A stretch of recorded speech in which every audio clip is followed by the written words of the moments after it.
Hello, I'm Matthew Malcolm with Pacific Nut Producer Magazine, reporting to you from the Willamette Valley of Oregon for the Nut Growers Society winter meeting. It's been a great day with hazelnut growers gathering and some of our Oregon State representatives, researchers talking about hazelnut production and improving practices. I'm here with Nik Wiman, our hazelnut expert from Oregon State University. One of the displays out here today was on a new pest of hazelnuts, prionus root borer, that has damaged our hazelnut crop considerably this year, right? Can you tell us about it?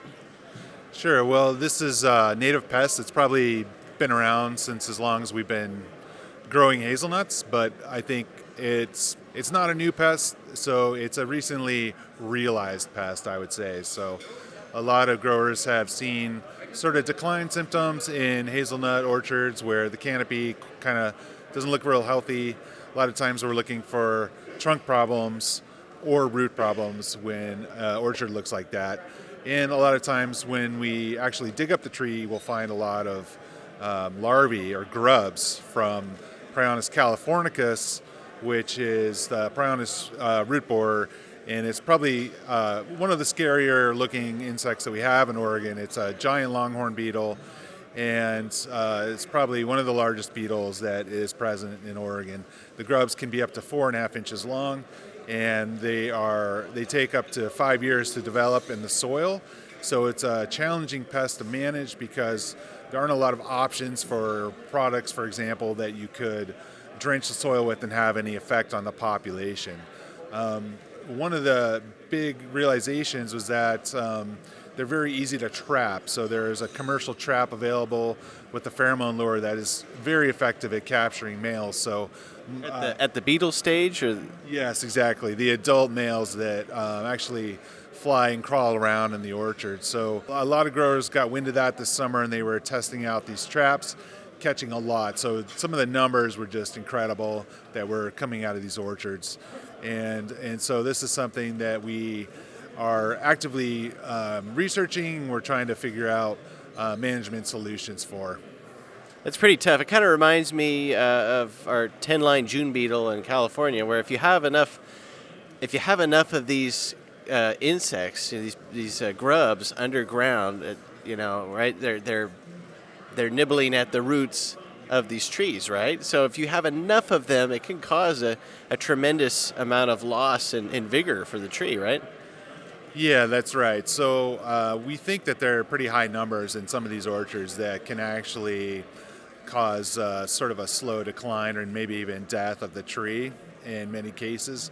Sometimes they just damage the roots enough to lead to other problems, such as other trunk boring insects that might come in afterwards. So it is kind of an issue right now. And the main problem is that growers want to know what they can do about it. And right. Really the only good option, I mean, it's not that good, is to try to trap out as many of the males as you can, which presumably reduces the mating success of the females, which are the ones that lay the clutches of 200 eggs in the soil, and those larvae then go down into the roots and perpetuate the cycle. So in order to be effective at the mass trapping approach, you have to have a pretty high number of traps in your orchard. You have to maintain those traps, and you need to trap year after year in order to consistently prevent the eggs from being laid, to slowly start to make a dent in that population, which again is mostly below ground where you can't see them and is long lasting, up to 5 years. It takes them to develop before they emerge to that adult beetle stage. Well, that is quite concerning. They're feasting at the root zone, so that's where they can be found. As far as what you're seeing, the impact potentially could be the loss of the tree altogether. But any other thoughts about how growers should consider dealing with this for now? Yeah, I think like a lot of borer pests, they tend to take advantage of trees that are experiencing stress. So there are cultural preventative controls, which are to just try to promote healthy, vigorous trees and try to manage drought stress in particular, because the susceptibility to these kinds of borers really depends on the overall health of the tree. And so Another thing that I think growers can take to heart is just knowing that this has always been here and we just weren't really that aware of it. Once in a while when an orchard would get torn out, they would report finding the grubs in the soil and want to know what that is. But the trees can recover from some root damage. So the important thing is not to make your trees become a target for the borer by letting them get stressed out. So it seems that not always, but in a lot of the cases we're seeing the biggest problems tend to be on lighter soils where it's a lot harder to manage drought stress and hazelnuts with irrigation. Okay, I was wondering about the soils that they thrive in more. Right. And traveling wise, being able to get around. Yeah, the literature clearly shows that they're found in lighter soils, and they do like sandier soil. Interesting. Well, hey, thank you for the update.